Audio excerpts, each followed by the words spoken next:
Hello and welcome to episode 115 of Ready to Mosh. I'm Gem G, and with me, as always, a wolf to my pack, Mr. Kev P. That is exactly what I would have used for the intro if I had to do it. Really? Yeah. Great mind. Mm. And that's wolf, not wool. Yeah, not a random Easter.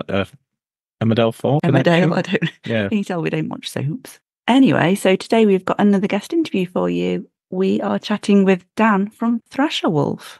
So Thrasherwolf are a band who've been on our radar for probably just over a year. I think they were a Ready to Mesh.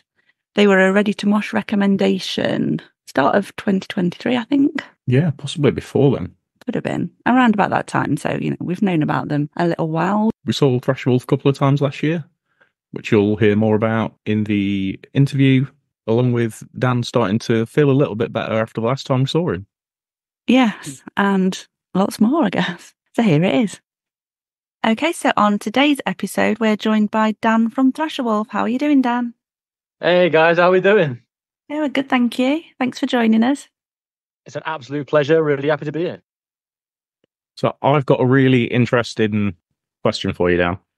Oh, okay, right. Get ready, Dan. Get ready. Okay. After the last time I saw you, how bad was the hangover? Oh, that.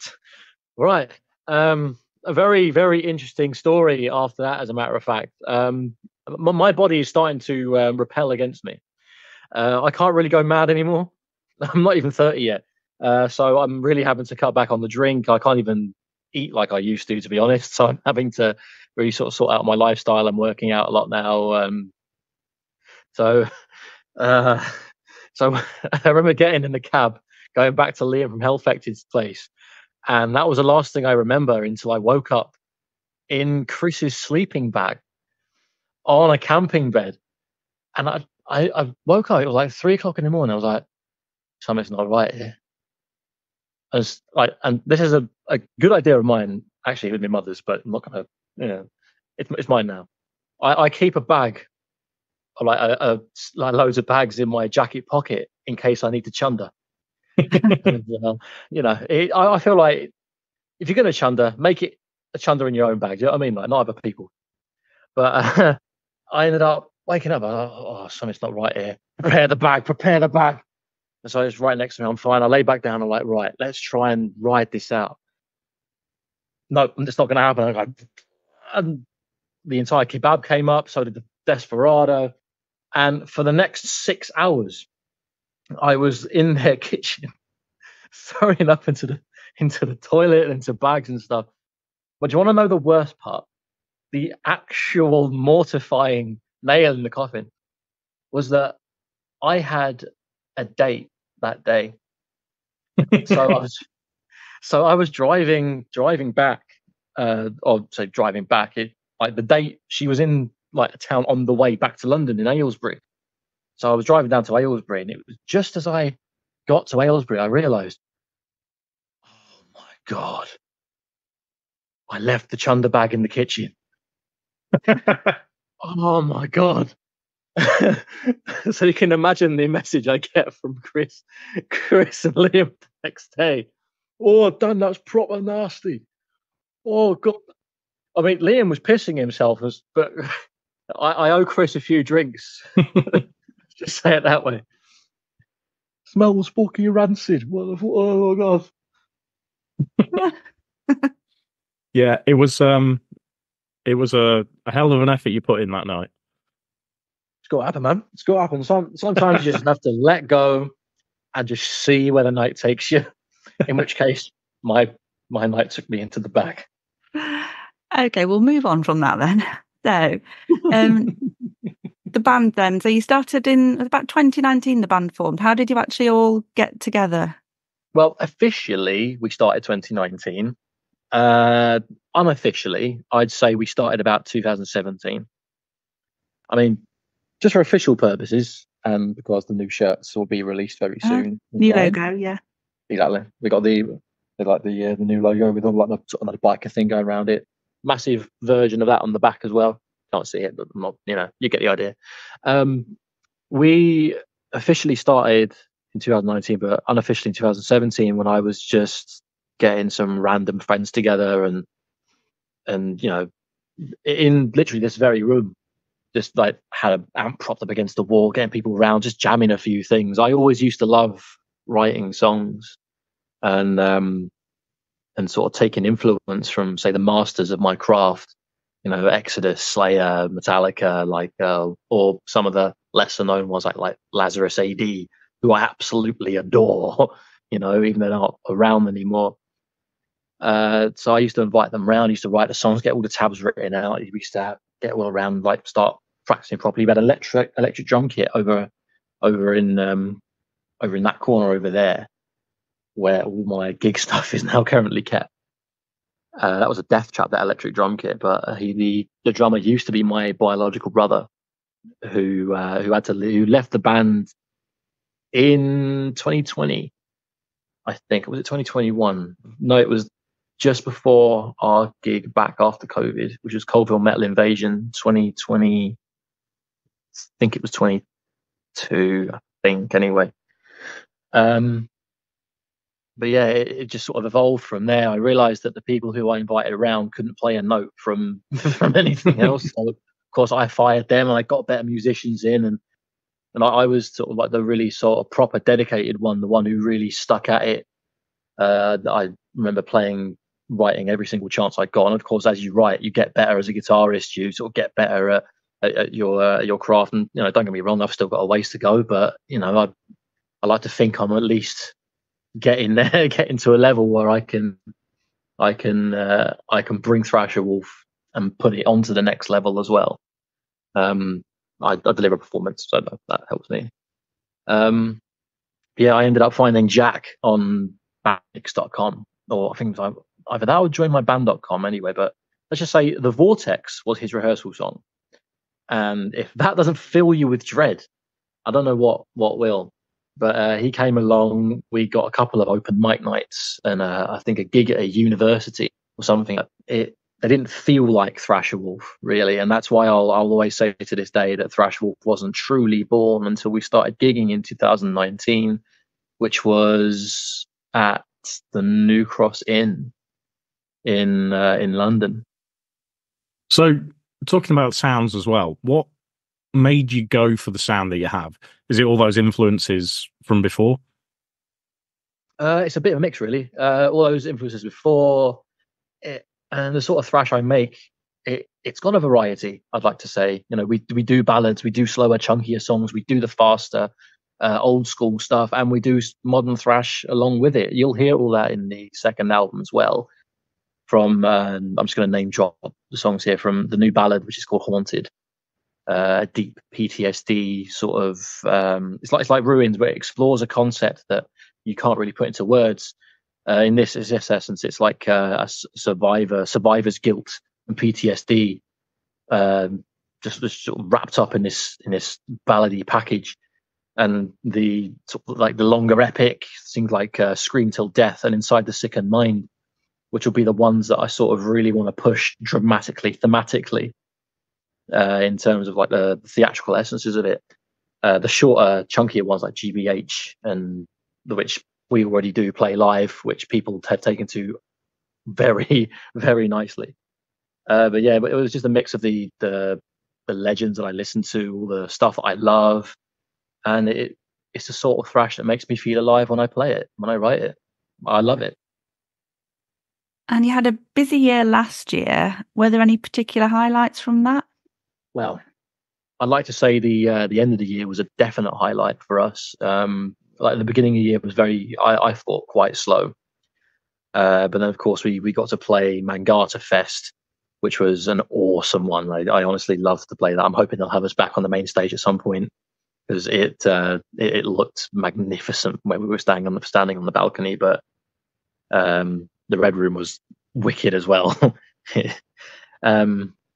We got to play the Evil gig at the very end, which was, I mean, don't be wrong, it was a very cool gig, but as an opener, it was a difficult one to sort of open, because I know you guys sort of mentioned it in the podcast before, but it was usually when we're on stage and we ask people to do things, there's an immediate response and it happens. Even at a gig where it's a bit more personal and there aren't so many people, as soon as I do that, they know exactly to start spinning.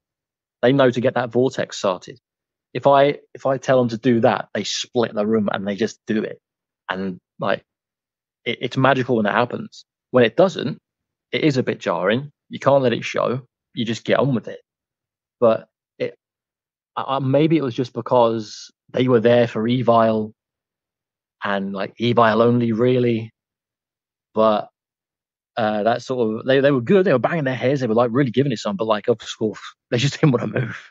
They were like frozen in place. It was odd. But I felt like we gave it our all. I felt like it was still a good show and a good performance. And I'll still consider that one of the top gigs of the year.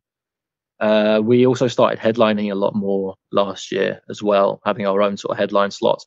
Shrewsbury was definitely one to mention, one run by Kieran Scott, who's in, I think, Ash and Reach and Death Collector. Wicked guy, honestly, he's awesome. It was Albert Shed in Shrewsbury. Devil's Henchman and Visitor were supporting us. And from the very get-go, you could tell it was the crowd who wanted to be there to have fun. That venue wasn't really made for heavier sort of stuff, but they're sort of turning it around and making it more of a versatile venue. And you could tell just as soon as you got there, everything just felt right. You know, the people were turning up. There were more and more people. There were people crowd surfing and moshing. And Ray was up standing on top of the bar doing the bass stuff in GBH. I didn't even expect that.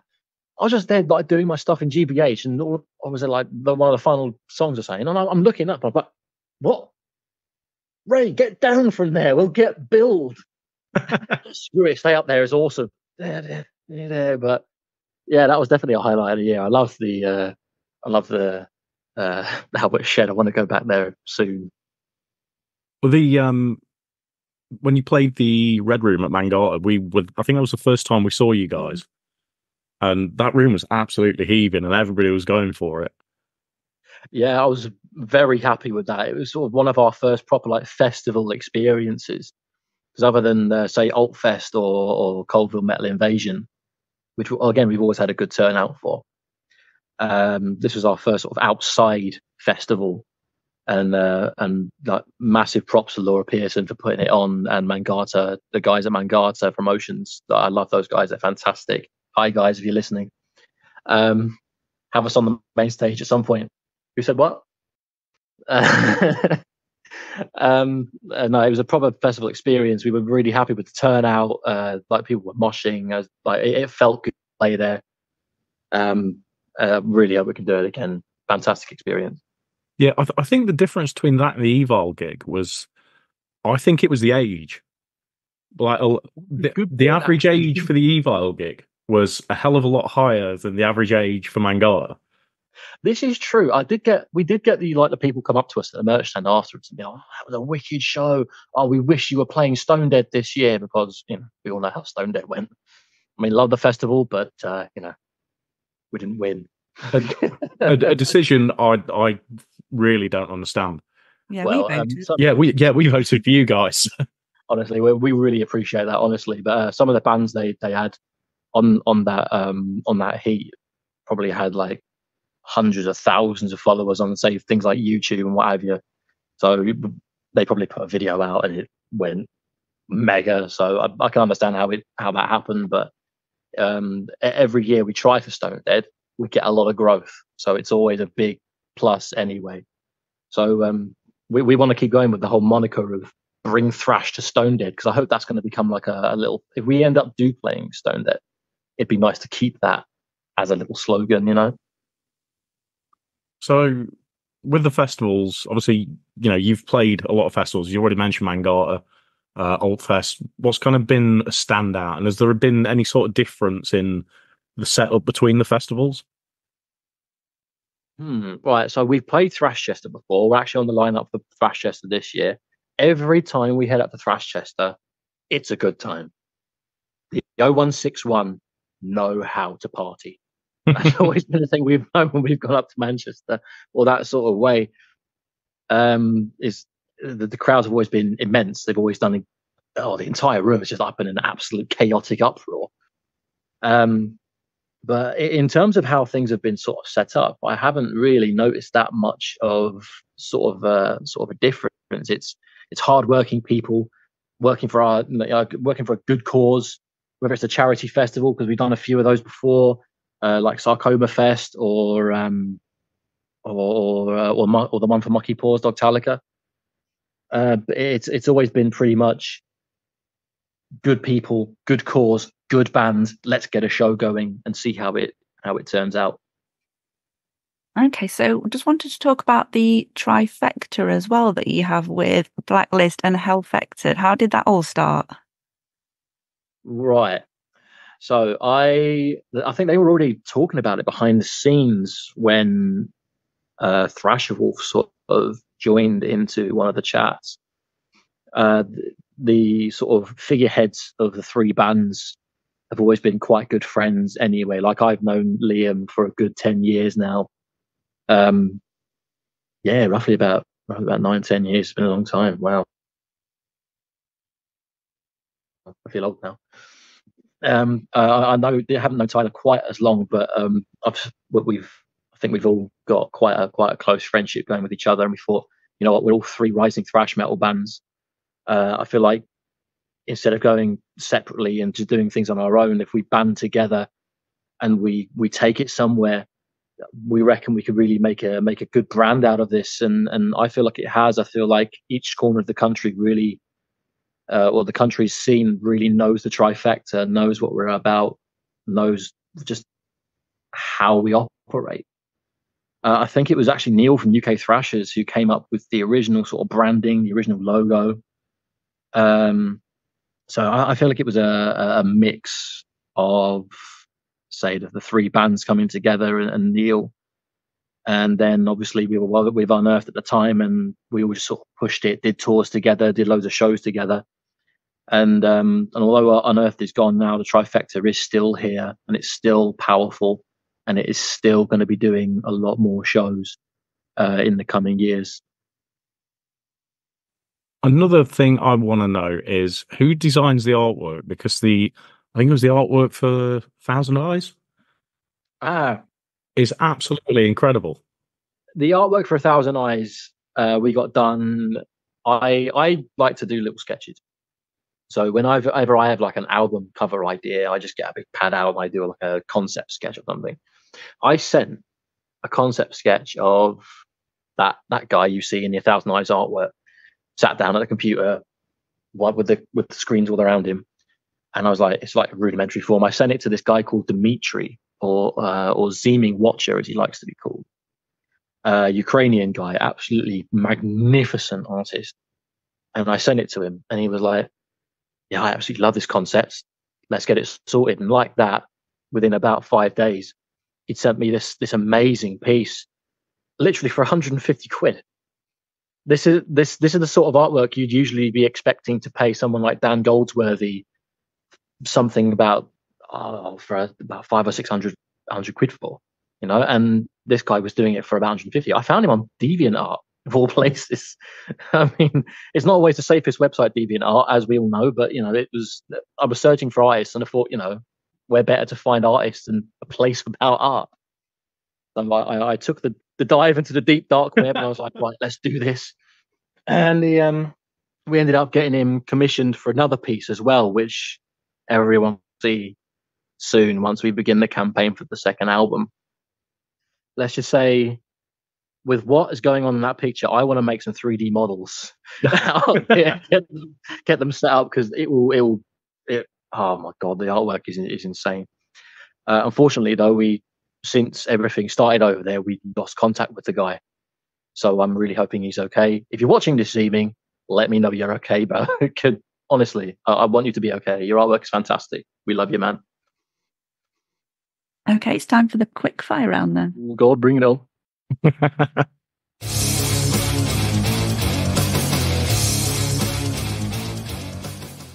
Okay, then. First one is, what's your pre-gig ritual?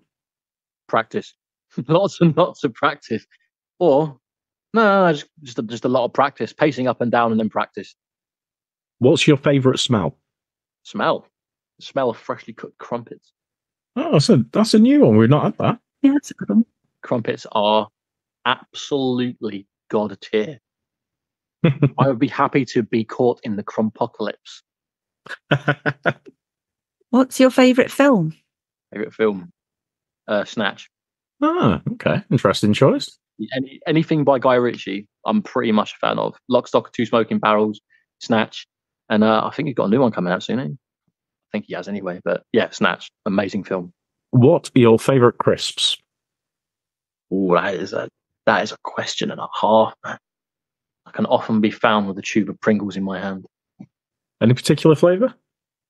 Depends what I'm eating, really. I feel like they're a good addition. They're like an additive. If I'm not having a sandwich and I'm putting like crisps in a sandwich, it will be like salt and vinegar. Yeah, you know what? I'll go for salt and vinegar. What was the last song you listened to? That was on the way home. What was the last song I listened to? I think it was The River Runs Dry by Thunder. Classic.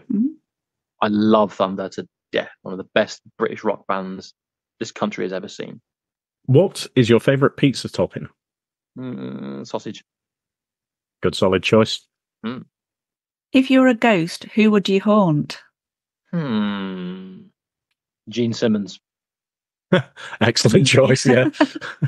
Just so I can poltergeist the hell out of his house. And he's already got his own coffins, hasn't he? So he can. I could probably lock him inside one. If you could banish one song from the face of the earth, what would it be? Oh, that song that came up in the first 10 years of the millennium. Oh, was it? That's Not My Name. I absolutely cannot stand that song. Do you know why? Because she never actually tells you what her actual name is. It's so grating.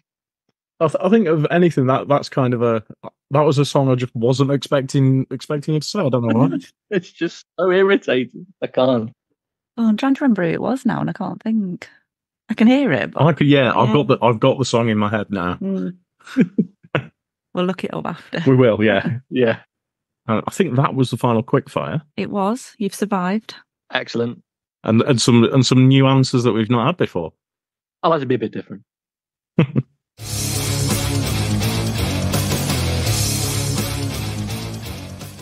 Okay, so we've mentioned the new stuff that you've got coming up, and I know you've been playing some of the new stuff live as well.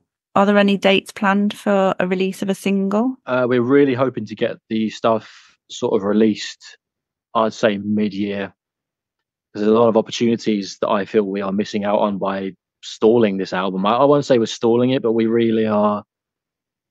It's just taking its time due to certain members of the crew, not maybe part of the band, but people we're sort of using have had to take time to sort of maybe tour, like and do other things. And there's also the financial burden, of course. But of course, where we've got two members this year whose wives are giving birth, so we sort of really have to curb the spending a bit, because obviously they have to think about their families. But that's one of the reasons why we thought it'd be a good idea to get the new shirts, obviously, because I feel like they're good quality. You know, that we'll be releasing them next week, and they can really help us towards the funding for the second album stuff. But it's getting really near. I'd say the songs are in the last phase of mixing and editing. We've found a guy who wants to master it for us. And we're excited to be with this guy. Let me just tell you that now. We've got some big names under his belt. And then we buy some merch, get the CD sorted, and then as soon as all that's ready and in place, we can get a campaign sorted with our new manager, and get it all out, hopefully for the middle of the year. Excellent. Really looking forward to it. Because it's been 4 years since the last album? So I think War was September 2019. So yeah, it's been, oh my God, it's been 4 years. I have been writing and recording this album for 4 years. God, that's Metallica level. That. Has anything changed in terms of the process for recording or anything since the first album, or the writing process as well? The writing has always sort of been done by me, but it was really difficult to get the recording for this album off the ground. because the main reason it's been taking so long was because we really had that lineup problem. I think it was roughly end of 2020, maybe 2021. I think when we came back after Colville, we'd lost a drummer, and for the first Trifecta tour, we'd lost a bassist in there as well. So we were literally half a band doing what we could to get by. We had our feel of people come in and try and help us out, but it wasn't enough. We needed a permanent presence. So we started auditioning for the bass player first of all. We got Ray, and then Ray got Zach in for us. They knew each other, and that's the lineup we all know today. But trying to get an album recorded when the new people don't know your stuff, it was borderline impossible. So we had to do it pretty much instrument by instrument, which obviously isn't the best way of doing an album. But we did what we could, and from what we have now, from what I thought it was going to be like, I feel like it's going to be a pretty thunderous album. So has any of the sort of style of the music changed, or anything from a kind of a sound point? It's more succinct. It's not as maybe as drawn out as War was, because the old writing process for me when I was writing War was, I've got another riff, let me just chuck it on the end of that song. It'll sit there. Pretty much, yeah. Oh wait, that one doesn't feel finished. It's only 9 minutes long. Let's chuck another riff on and make it 11. But yeah, let's face it, War, like the actual song We Are Revolution, 11.5 minutes long. You could make that into 3 different songs realistically. But I didn't want to stop when I was writing that album until I felt like the songs were finished. With this one, I'm more than willing to make a few cutbacks in terms of like times the riffs are going on, cutting a couple of things by half, having things there that are somewhat more necessary. But I feel like I'm just more willing to create more succinct stuff. I've learned what works and I've learned what doesn't. Things like 1,000 Eyes and The Pack, they're short, they're fast, they're furious. They go from 0 to 60 and punch you straight in the face. And in terms of Spotify, at least, that seems to be like working, because those are the ones with the highest sort of streams. Because the longer songs are appreciated by some more. If I'm going to make a long song now, I have to. My band have made me promise to at least cut it to about 7 to 8 minutes max. There's no chance you going Pink Floyd then, and just kind of like 35 minutes a track.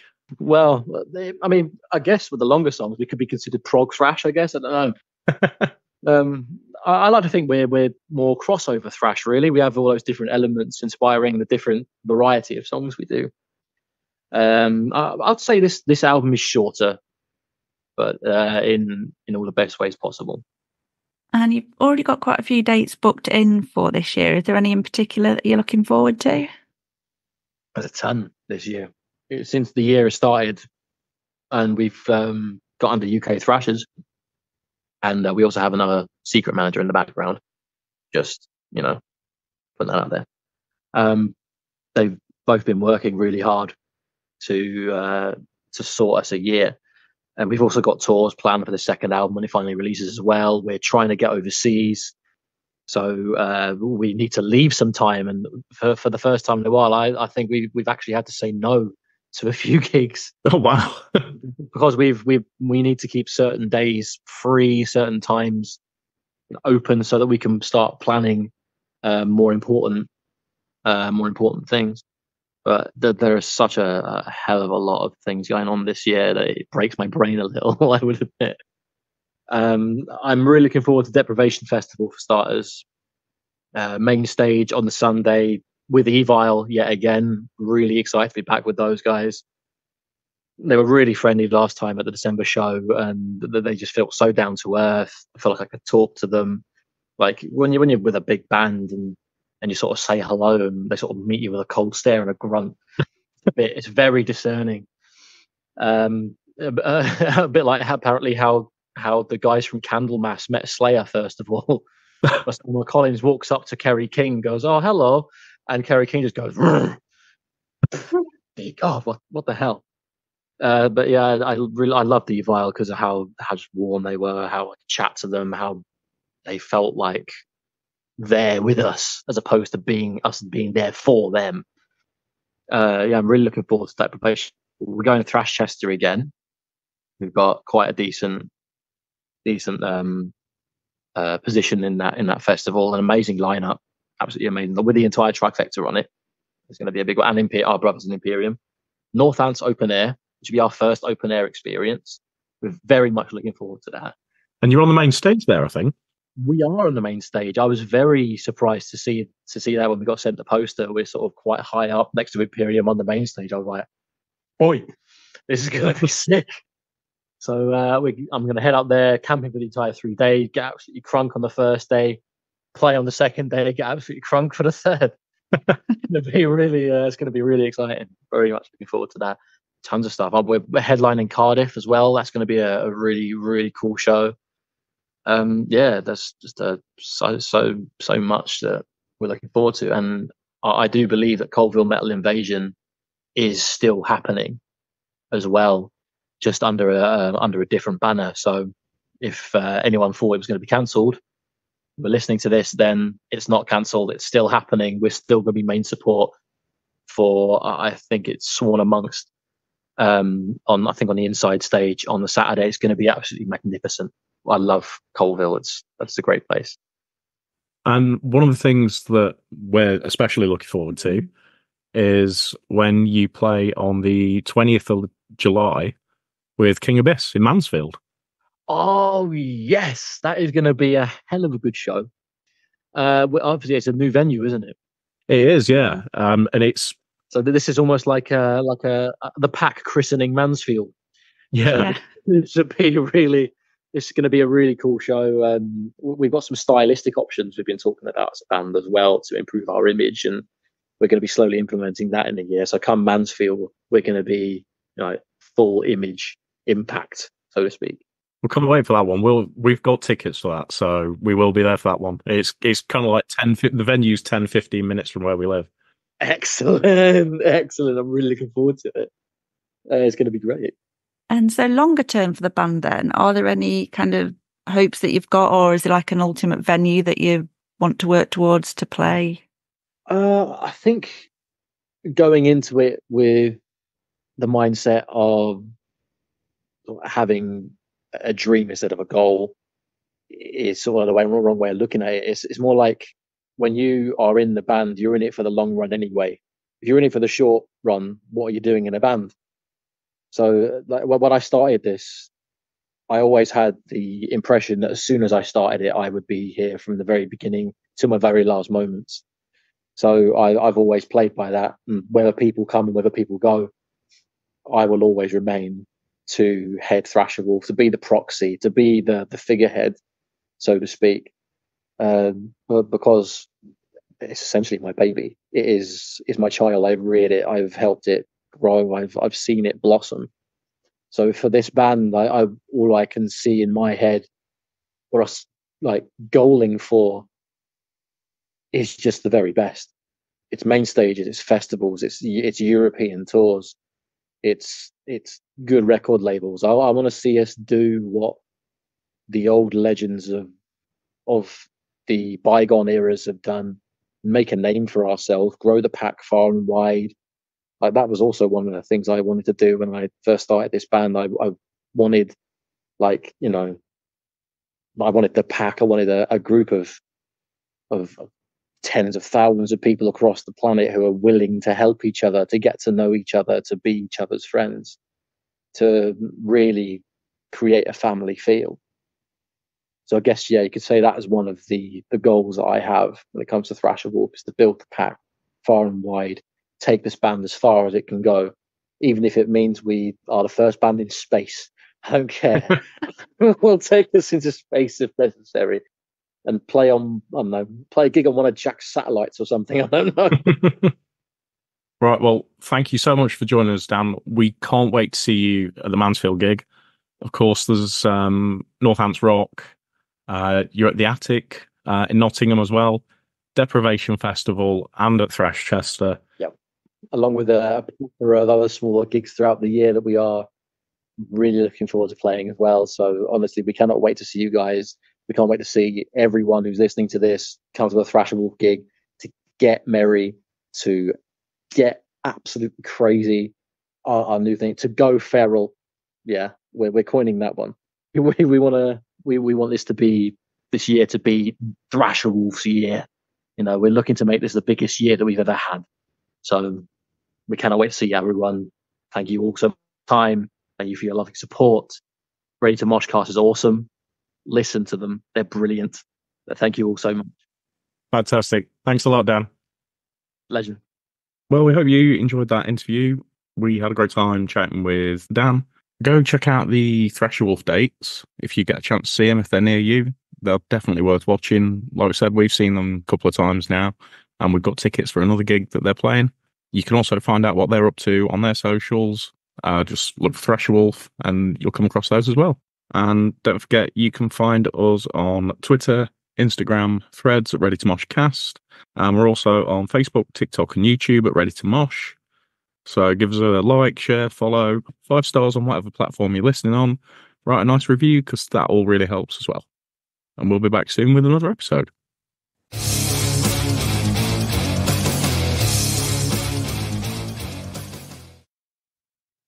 Make it stop, Moog.